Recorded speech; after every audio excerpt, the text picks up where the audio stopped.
Wargamers. This week I'm doing another list review from one of my patrons over on Patreon. If you want me to do a list review for you, head on over there. There's a link in the description below, and you can submit your list via that way. So let's get started. Basically, the constraints on the list are two. One is that there's only going to be one commander in it, and the second is that there's no Forge World. So right off the bat, you might get a sense that that's going to be a little challenging to produce a strongly competitive list, but we can still produce a list that is going to function well in local tournaments or in friendly games and things like that. Just a strong, solid list that's going to do well against diverse opponents, but not necessarily something that's going to be winning tournament after tournament or showing up at the top tables. So yeah, let's get started. The original list, which again you can find in the description below, contains 3 detachments, a battalion, an outrider, and a vanguard detachment. So we're going to start by going through each of those individually, and then I'll show you the revised list after that. So the battalion detachment has a Fireblade and an Ethereal on Hover Drone as its 2 HQ choices. For troops, it has a unit of 20 Kroot, a 10-man unit of Fire Warriors with pulse rifles, with a Marker-Light and a Chazouille. A similar unit, 10 Fire Warriors, Marker-Light, Chazouille, plus a support turret with the Smart Missile system. And that's the battalion detachment. Overall, I think some of these things are pretty good. I really like having a Fireblade with strike teams. The thing about the Fireblade is that he really only makes his points back when you have 30 Fire Warriors on the board. If you have fewer than that, the points really work out that you might as well just take those points and use them for more Fire Warriors. But still, I like the Fireblade. He is that reliable 2-up Marker Light, so that's good. The Kroot here are pretty much the weakest part of this detachment, I think. Really, I'm not a fan of Kroot. They are cheaper than Fire Warriors, but almost everything that you would want a Kroot to do, a Fire Warrior can do better for a disproportionately higher cost. And not disproportionately as in it costs more than it should, disproportionately in that it costs less than it would if you were to do it with Kroot. So Fire Warriors are a more efficient choice, and so I would lean more heavily into taking Fire Warriors here instead of Kroot because A, they're more efficient, and also they're going to make that Fireblade go further. So yeah, the support turret, I'm pretty lukewarm on those. I think that they're kind of investment in points that you're not always going to get back. You throw it down, and yeah, I wouldn't go with that. The Vanguard detachment includes Longstrike as the HQ, which, I like Longstrike. He's a good guy. He was best man at my wedding, that type of thing. I really like Longstrike. He has 2 Smart Missile systems and 2 Seeker Missiles. For the Smart Missile systems, I actually am leaning more towards this now. I think in my original review of Longstrike, I said, don't bother with Smart Missile systems, but after looking at it more, the +1 that he gets to wound rolls means that Smart Missiles are going to be wounding on 4s against most vehicles, and that's really nice. That's 8 shots hitting on 2s, wounding on 4s, so that's about 4 wounds on average that you're going to get on a vehicle, and that's not bad at all. So yeah, so there's that. And Seeker Missiles are great on Longstrike too. For elites, he has a unit of stealth suits, 6 stealth suits with stimulant injectors, homing beacon, and 2 shield drones. Homing beacon is great, absolutely. Stimulant injectors really, I think, are bogging down this unit. They're an expensive unit to begin with, and the stimulant injectors make them even more so. So I think if I were to put a support system on there, it would be advanced targeting systems because, again, you're going to have a lot of strength 5 shooting. What you need is higher AP, multi-damage things. So we can make these guys a little bit more differentiated from Fire Warriors by giving them that advanced targeting system. But overall, I don't think they actually need a support system at all. The other thing is the shield drones. Yeah, I think generally if I were to put drones on this unit, it would be marker drones, just because you want to have, you know, kind of that advanced marker light support or something like that. But shield drones, eh. Also in this detachment, we have a unit of Crisis Battlesuits, 3 suits, each with 2 flamers and a fusion blaster. We have a unit of Crisis Bodyguards, 3 suits again. Each of these have 2 missile pods and a stimulant injector, and then we have a Ghost Keel with a fusion blaster loadout, target lock, and stimulant injector. As far as these suits are concerned, the Ghost Keel I'm really lackluster on. I generally think that while it's a very durable unit, it often does not make up its points, even with taking objectives and stuff like that. So I would reinvest those points elsewhere. Particularly, I'm thinking about reinforcing Longstrike, getting more out of his abilities, and taking another Hammerhead. I think that's generally a better use of points than taking Ghost Keel, just because Ghost Keel's, you know, you get 4 shots, you hit 2, you wound 1, and then they save it, so it doesn't matter. So really never work out in a super impactful way for me, so I shy away from them. For the Crisis suits, you know, the Flamer and Fusion Blaster loadout is fine. I like that.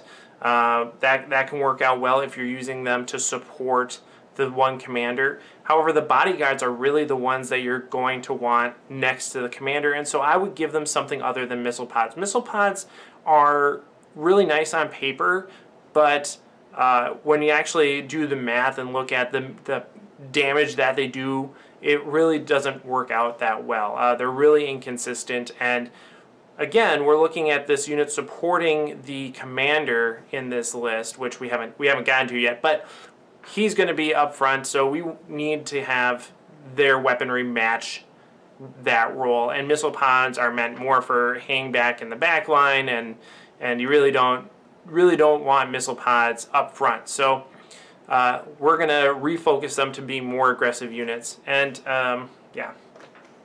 So that's what I would do with that unit. And then the final detachment is an Outrider Detachment. It has a commander with 4 fusion blasters, 2 shield drones. So again, you can kind of see what I was talking about with the Crisis Bodyguards. We want them to have a role similar to the commander, so that they can all be buddy-buddy in the backfield and help each other out. It also contains a unit of Pathfinders with a Pulse Accelerator drone and a Grav Inhibitor drone, a unit of 4 shield drones, which I'm unsure of what that role is supposed to be, why they're shield drones there. At first I was thinking it was because the Crisis commanders have missile pods, and so the shield drones would just be hanging out with them. But if you're going to be deep striking them in with the commander, it doesn't really jive, so I would take a different type of drone than shield drones here. And then our Piranha with a fusion blaster and gun drones. Piranhas are useful in being kind of like vehicle bullies, but overall they're not that great. So again, I would scratch that, use the points for something else. So overall, I think this list has some good attributes. I think it's a good baseline, and actually would work out really well in a Highlander type format where you can only take 1 of each unit. You know, basically every unit that's in here is a singleton unit. There's not very many repeats. The only repeat is the strike team. So this would actually work out really nicely for a Highlander tournament, I think. But for a standard type of format, we're going to want to focus it to be a little bit more aggressive and basically pick the units that are going to give us the most bang for our buck. So let's look at what I think that list might look like in the revised list. Alright, in the revised list, I kept the same format, same number of detachments, Battalion, Vanguard, and Outrider. Really, the number of detachments are going to be more useful once we get the actual codex, but again, at that point, all these recommendations are probably going to go out the window, and there's going to be different stratagems and, you know, point tweaks and different abilities that make various units more or less useful. So, you know, that's just kind of a disclaimer. But right now, you know, it's good to have command points, but you're really going to be using it just for your rerolls once a phase, and you know, you don't need a ton of command points for that. So, yeah. So let's look at the revised list. With a Battalion Detachment, I kept it very similar. It has a Fireblade, it has the Ethereal. I left him on the Hover Drone because why not? That's fine. That gives him a little bit extra maneuverability, which is nice. I switched out the Recruit for a strike team, so I have 3 10-man strike teams. And actually that's not true. I have 2 10-man strike teams and 1 11-man strike teams. The 10-man strike teams have marker lights still, the 11-man does not. I did that just to kind of get the points to line up to 2,000 points. So, you know, 1 extra shot at the expense of a marker light, sure, why not? I've also included a hammerhead here. This is where the extra points that I get from dropping the ghost skill go. I take another hammerhead, this time with ion cannon. He still has gun drones, and he also has 2 seeker missiles because we love seeker missiles on hammerheads with long strike. So that's where they went. With the Vanguard detachment, I made some pretty significant changes. I'm refocusing this detachment to be a more aggressive support unit for the commander, and really not even a support unit at this point. They are going to be bringing the majority of your upfield firepower. So long strike is still the HQ here. He looks exactly the same. Smart missiles, railgun, seeker missiles, you got it. But I broke everything else up a little bit. So the stealth team, I actually have been liking smaller man units with multiple homing beacons. That way you have a little bit of redundancy in your list, and they're you know, giving you more options. So I have 2 3-man units of stealth teams, each with a homing beacon, no support systems, and they each have 2 marker drones. Then for the crisis unit, I kind of refocused them. I gave them 2 plasma rifles and a flamer each, along with 6 gun drones. So again, they're going to be able to drop down and really put out a lot of firepower using one of those homing beacons. And then for the crisis bodyguard unit, I focused them to be a little bit more anti-tank, so they have 2 fusion blasters and a stimulant injector each.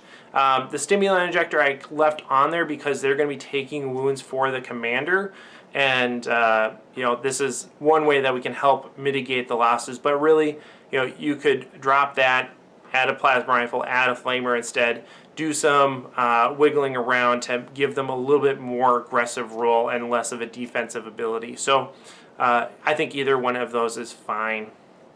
They also have 6 gun drones in that unit, so we have 12 gun drones that are going to be able to drop down with crisis suits, support the commander, and lay down a lot of firepower. So that's not too bad.